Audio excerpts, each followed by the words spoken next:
Caro ouvinte, este episódio aborda uma história de true crime que, por isso, pode conter narrativas intensas e potencialmente perturbadoras. As informações compartilhadas incluem temas como violência gráfica, abuso e trauma. Reconhecemos que tais conteúdos podem ser sensíveis e desencadear reações emocionais. Por favor, esteja ciente desses elementos antes de prosseguir.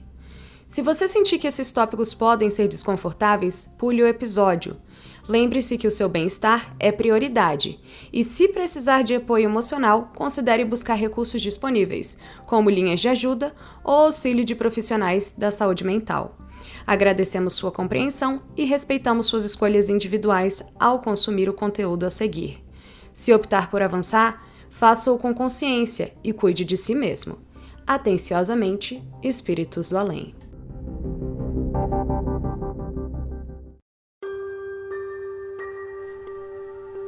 Quantas vezes já ouvimos uma história real que nos parece muito estranha para ser verdade? Eu sou a Jéssica Zanetti e esse é o Espíritos do Além, um podcast que trata de assuntos insólitos, misteriosos e sobrenaturais, sempre nessa ordem. Venha comigo porque hoje contarei uma história de crime real, o caso de Sherry Smith e Deborah May Helmick. E o que é inacreditável é que depois de sequestrar e matar essas meninas, seu assassino começou a ligar para a família Smith e tentar criar um tipo de amizade forçada, chegando até mesmo a propor a irmã de Sherry em casamento. Como esse caso tem muitos detalhes e envolve duas vítimas, eu decidi dividir ele em duas partes e começarei narrando a história e sequestro de Sherry Smith, que aconteceu primeiro. Então, venham comigo e preparem-se para a parte 1 do caso Sherry Smith e Deborah May Helmick. Era o verão de 1985 em Lexington, Carolina do Sul. A rádio ainda tocava sucessos como We Are the World, Careless Whispers, Take On Me e Like a Virgin nos Estados Unidos. Sherry Smith se preparava para sua formatura do ensino médio, onde ela e um amigo de escola fariam um número musical cantando o hino dos Estados Unidos. Sherry tinha apenas 17 anos de idade e era uma menina linda com um futuro promissor pela frente. Além de sua beleza natural que chamava atenção, ela tinha um grande talento para música e chegou até a fazer performances com sua irmã, Dawn, em instituições de correção, onde seu pai, Robert, ou Bob como era chamado, prestava serviços voluntários. Robert era um engenheiro e trabalhava bastante de casa, porém já nessa época ele tinha se aposentado. Ele se voluntariava em instituições correcionais porque toda a família era muito religiosa e se considerava cristã, daí a importância do serviço à comunidade. Depois da formatura, Sherry e sua turma de escola estavam se preparando para fazer uma viagem internacional para as Bahamas. Na sexta-feira, 31 de maio de 1985, sua mãe Hilda havia acompanhado Sherry até o banco South Carolina National Bank para arranjarem cheques de viagem para as Bahamas, onde ela faria o cruzeiro. O namorado de Sherry, Richard Lawson, também estava acompanhando a garota. Após o banco, Sherry tinha uma festa de formatura na casa de uma amiga de classe para onde iria com Richard e outra amiga, Brenda Boozer. Detalhe que será importante para depois.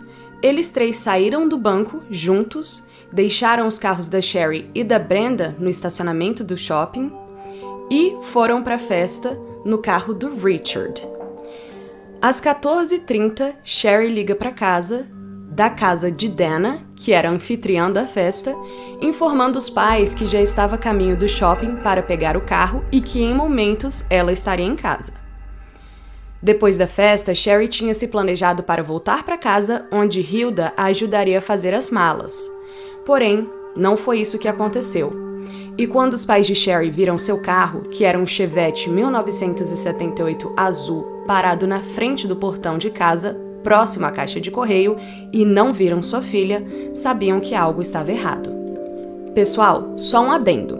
Eu sei que esperamos que a caixa de correio em uma casa tradicional americana esteja localizada bem próxima da garagem, nessa parte da casa que os americanos chamam de driveway, mas esse não é o caso na casa dos Smiths. A casa deles era como se fosse uma fazenda. Ela não era bem uma fazenda, mas a disposição que eu vou descrever a seguir é mais ou menos pra gente como se fosse uma fazenda. Então a disposição é a seguinte: o terreno em si tinha 20 acres.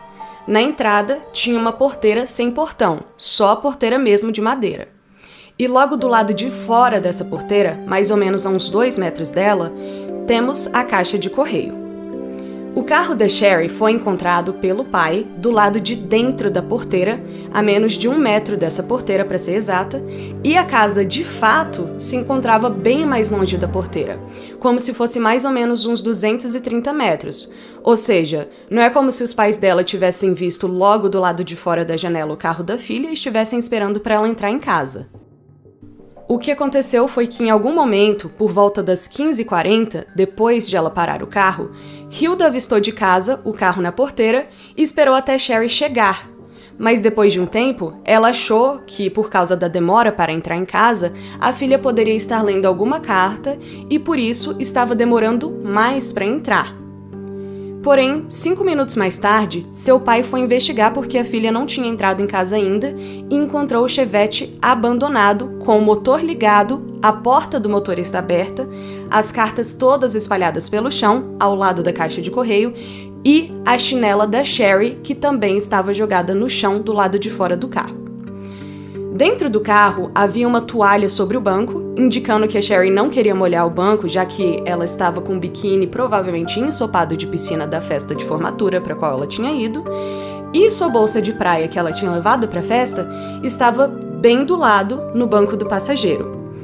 Os pais da Sherry chamaram a polícia imediatamente, e o SLED, que é como a polícia da Carolina do Sul é chamada, eu vou falar um pouco mais disso a seguir, começou a maior caçada a um suspeito da história do estado até então. A polícia começou a investigar o sequestro e logo pediu ajuda do FBI. Desde 1932, quando há um caso de sequestro de qualquer pessoa de idade tenra, como diz a lei Lindbergh, o FBI é automaticamente acionado. Esse não é o caso da Sherry, porque em geral esses desaparecimentos que se encaixam sob essa lei tratam de crianças menores de 12 anos. Contudo, com o caso dos desaparecimentos de Atlanta dos anos 70, a assistência prestada no caso do assassino de Green River pelo FBI e o caso de Lisa Dawn Porter, a fama do escritório de ciências comportamentais do FBI ganhava cada vez mais prestígio. Adendo. Para quem assistiu Mindhunter, o caso da Lisa Dawn Porter é aquele em que Darrell Jean Devier mata a menina de apenas 12 anos e em que John Douglas, ou, no Mindhunter, Holden Ford, consegue a confissão do Jean após colocar a pedra que havia sido a arma do crime na sala de interrogatório para que o assassino pudesse ver. A gente também pode cobrir esse caso mais pra frente no podcast se vocês quiserem.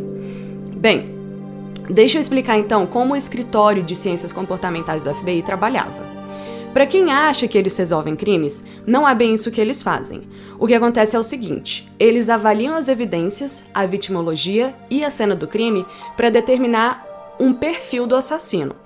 Por exemplo, no caso do sequestrador da Sherry, ele viu a oportunidade de raptar a adolescente quando ela parou para checar a caixa de correio, ou seja, ele possivelmente devia estar seguindo ou stalkeando a menina há algum tempo.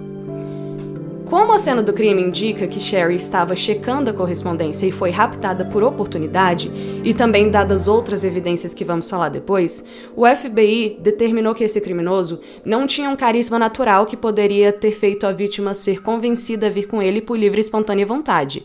E por conta disso, naquele momento, as autoridades acreditavam que ela havia sido levada após o sequestrador tê-la ameaçado com uma arma de algum tipo. Essa suspeita se comprovou e eles viram que realmente o perfil do FBI estava correto.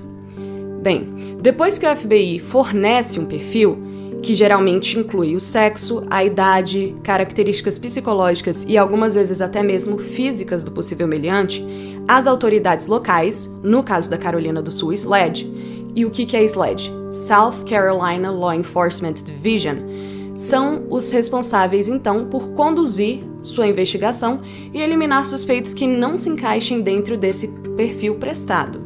Isso acaba afunilando os possíveis suspeitos e ajuda as autoridades locais a focarem os seus esforços para encontrarem evidências investigando quem de fato poderia mesmo ter cometido certos tipos de crime. A partir daqui, eu quero colocar outro adendo. Sempre que eu estiver me referindo à polícia local neste caso, eu vou falar SLED, porque é isso, South Carolina Law Enforcement Division. E só na Carolina do Sul eles são chamados de SLED, porque, né, é a sigla que eu acabei de falar pra vocês. Então lembrem-se, quando eu falar SLED, eu tô falando da polícia local. Quando eu falar do FBI, eu vou falar FBI, ok? Como se tratava de um sequestro, as autoridades queriam agir o mais rápido possível. Ao serem informados pela primeira vez sobre o caso, John Douglas, Ron Walker, Jim Wright, Roy Hazelwood e Blaine McCowan forneceram as primeiras impressões sobre o autor do crime. Mas mais pra frente, os dois agentes do FBI que assumiriam o caso, e aqui eu digo assumiriam entre aspas, porque como eu já expliquei, eles não investigam que nem a polícia, eles mais auxiliam a polícia a investigar o crime. Então os dois agentes que assumiriam, entre aspas, o caso, seriam John Douglas e Ron Walker. Vale mencionar para os fãs de Mindhunter que o John Douglas é o Holden Ford, mas que o Ron Walker não é o Bill Tench da série. O Bill Tench é, na vida real, Robert Ressler. E sem falar que eles não são aquelas pessoas, né? Eles são baseados em pessoas da vida real. Então, a história que eles contam na série é romantizada, né, gente? Então, não aconteceu igualzinho eles estão narrando na série. A série é uma ficção, tá? Mas o Holden Ford é para ser que nem o John Douglas e o Bill Tench é para ser que nem o Robert Ressler, mas eles são pessoas diferentes, ok? Deixando isso claro. Bem, agora voltando aqui pro caso. Por parte da polícia local, quem liderava a investigação do crime eram o xerife Jim Metz e o detetive a cargo do caso na época, Lewis McCarty, que tinham ambos se formado também na academia do FBI. Mas eles acabam virando agentes da SLED, ou seja, isso não é muito comum, ok? Mas, nesse caso, os dois a cargo desse caso tinham se formado na academia do FBI. Não significa que todo policial da Carolina do Sul ou de outros estados tenha se formado, mas esse era o caso especificamente deste caso, ok? Isso é, eles com o time de peritos e policiais deles eram quem ficavam na casa da família Smith 24 horas durante toda a investigação, investigavam evidências, ligações com possíveis dicas, etc. Depois de catalogar todas as evidências, eles enviavam para o FBI para que eles pudessem, então, fazer o perfilamento. Inclusive, sobre o momento do sequestro em si, o xerife Metz, em entrevista anos após o caso, disse o seguinte: "Realmente não sabíamos se Sherry conhecia seu sequestrador ou não. Certamente não tínhamos motivos para esperar que ela tivesse fugido ou que tivesse partido por vontade própria." Fecha aspas. Isso, gente, até porque, lembrando aqui, né, o carro da Sherry tinha sido encontrado com a porta aberta, motor ligado e todas as coisas abandonadas dentro dele e espalhadas pelo chão do lado de fora. E o mais importante, a Sherry tinha diabetes insípida, que é uma variação da doença super rara e que não está associada nem ao tipo 1 nem ao tipo 2 da doença. E por conta dessa diabetes insípida, ela tinha que tomar insulina e outros remédios, e todos esses remédios foram encontrados dentro do carro, dentro da bolsa dela.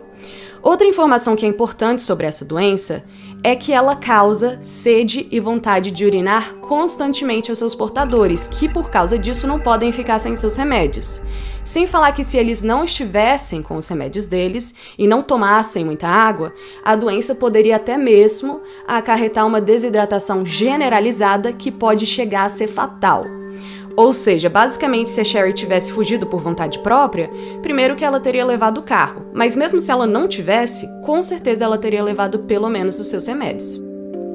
Foi então que naquele mesmo fim de semana, a família começou a receber ligações do possível sequestrador. A mãe, Hilda, era quem tinha atendido o telefone e feito anotações que depois forneceu aos policiais. Depois dessa primeira ligação, o SLED grampeou o telefone, monitorando todas as subsequentes para a residência. Ao se comunicarem com John Douglas, a primeira coisa que ele perguntou foi se o meliante havia pedido resgate. Para sua surpresa, o Ron Walker, que também era o agente do FBI, que já tinha conversado com o SLED, que é a autoridade local, respondeu o seguinte: Não esse cara.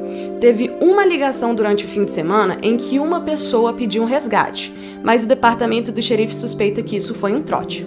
Fecha aspas. Vale salientar aqui que casos de sequestro em que o autor do crime não liga pedindo resgate geralmente indicam que a vítima já pode estar morta e que o sequestrador cometeu o crime não por razões de ganho financeiro. Isso preocupou os agentes do FBI, já que agora tudo indicava que o sequestro havia sido motivado por razões sexuais. O FBI já podia responder um detalhe psicológico sobre o perfil do suspeito. Ele devia ter uma sede sadista por poder e controle completo de sua vítima e que essa teria sido a razão e motivação do crime. Se essa fosse a motivação, possivelmente ele teria muito a perder caso deixasse a vítima ir embora, já que ela podia o identificar. Bem, voltando agora à residência dos Smiths, 10 minutos após os policiais chegarem à cena do crime, ou seja, de onde a Sherry havia sido levada, a Hilda ligou para sua filha mais velha, Dawn, que estava fazendo faculdade em Charlotte, na Carolina do Norte, e para o seu filho, Robert, que estava num country club na cidade, e informou a ele sobre o rapto da irmã, dizendo que viaturas policiais os levariam até a sua casa. Em poucas horas, a casa já estava cheia de policiais, parentes, amigos próximos e boa parte da comunidade da igreja que orava para que Sherry estivesse a salvo. Ok, adendo. Perceberam, então, que o pai se chama Robert e o filho se chama Robert. Por isso, que o pai era chamado de Bob. Por causa disso, a partir de agora, eu vou chamar o pai de Bob e o filho de Robert, ok? Para que não fique nada confuso. Ok, voltando para o relato. Dawn e Robert estavam dormindo no quarto com os pais, lembrando que tinha muita gente dentro dessa casa. Quando às 2h20 da manhã de segunda-feira, 3 de junho de 85, o telefone toca novamente. Como o telefone se encontrava no criado mudo do Bob, ele, que ainda estava em um misto de sono e prontidão, automaticamente se estendeu para atender o telefone, enquanto os policiais imediatamente adentraram o quarto. Do telefone, uma voz masculina pediu para falar com a Sra. Smith. O Bob respondeu: "Eu sou o Sr. Smith. Como posso te ajudar?" Mas o homem do outro lado insistiu para falar com Hilda. Hilda achou que, na hora, estivesse falando com um policial, porque o homem lhe disse que daria informações sobre Sherry. De qualquer forma, ela rapidamente pediu que Bob lhe passasse um bloco de anotações e uma caneta. O suspeito, então, disse que queria dar detalhes sobre Sherry para que sua mãe soubesse que aquilo não era um trote e que estava falando com a pessoa que havia raptado sua filha de verdade. Ele descreveu a roupa que Sherry usava no dia de seu sequestro e lhe informou, abre aspas, "A polícia está procurando no lugar errado", fecha aspas. Ele também disse que no dia seguinte, a família receberia uma carta escrita por Sherry pelo correio e que o xerife devia divulgar logo na manhã seguinte, pelo canal 10, chamado WIS-TV, que ele estava encerrando as buscas por Sherry e pelo sequestrador. Percebam aqui que eu não disse que ele exigiu que o xerife encerrasse as buscas. Ele simplesmente sugeriu que eles parassem de procurar. Essas ligações, que foram todas gravadas a partir desse ponto, tornaram-se essenciais para o perfilamento do FBI. Perceba que a primeira impressão do escritório de ciências comportamentais se confirmava bem aqui. O sequestrador queria controlar a situação, corrigindo a polícia e dizendo que eles estavam procurando no local errado. O seu controle também pode ser visto pela forma que o autor do crime teria permitido que Sherry escrevesse uma carta. E até hoje nós não sabemos se foi a Sherry quem pediu para escrever a carta ou se o assassino mandou a Sherry escrever essa carta. Mas ainda mais controladora foi a forma como o sequestrador sugeriu que o xerife encerrasse as buscas, como se isso fosse possível, né, gente? E, gente, pasmem, mesmo com todas essas informações, a Hilda disse, em entrevista mais tarde, que só após ela ser desconectada, que ela percebeu que se tratava do sequestrador da sua filha. Então, nesse momento, ela virou para a família e falou: "Aquele homem está com a Sherry." Por conta do que ele tinha falado, a família esperançosa pensou que, bem, se a Sherry escreveu uma carta que chegaria no dia seguinte, ela devia estar viva, né? A polícia rastreou a ligação até um orelhão do lado de um mercado que se encontrava em uma rodovia, a 19 quilômetros da residência dos Smiths, e o criminoso obviamente não estava mais lá quando a polícia chegou. O FBI não apenas percebeu como o sequestrador era controlador, mas também o quanto ele era organizado e meticuloso, já que nenhuma evidência física havia sido deixada por ele, ou seja, não tinha impressão digital ou qualquer objeto deixado para trás no orelhão. Outra evidência que contribuía para isso é que o sequestrador havia informado a família que no topo da carta que Sherry tinha escrito havia uma data, 6/1/85, e um horário, 3:10 AM, ou seja, a carta havia sido escrita no dia 1º de junho, às 3:10 da manhã. Lembrando aqui que nos Estados Unidos eles usam a data ao contrário. O sequestrador tinha até detalhado o fato de que, apesar de dizer 3:10 da manhã, a Sherry tinha de fato escrito a carta às 3:12. Esse detalhe aqui é absurdamente desnecessário, mas nos mostra que esse criminoso era bastante metódico ao ponto de ser compulsivo. O xerife não esperou até o dia seguinte, levou um time inteiro para o correio e começou a procurar a carta às 4 da manhã. Às 7 da manhã, eles finalmente a encontraram. Não havia endereço de remetente, só o destinatário mesmo. Eles pediram que uma viatura trouxesse então Bob para ali e uma equipe de peritos criminais abriu a carta com luvas e todo o equipamento necessário. Na carta, com a caligrafia de Sherry, se lia uma linda mensagem. No topo, uma frase: Deus é amor. Eu amo todos vocês. A data, como indicada pelo sequestrador, e o título: Último pedido e testamento. Vou ler a carta para vocês, porque ela não foi apenas uma das únicas evidências físicas do crime, mas também pela mensagem e força que Sherry transmitiu através dela. Mas o conteúdo dessa carta e o que o sequestrador falou nas ligações seguintes, eu conto a vocês no próximo episódio. Enquanto isso, fiquem seguros e estejam sempre cientes de seus arredores ao pegarem suas correspondências. Até semana que vem. Tchau, tchau.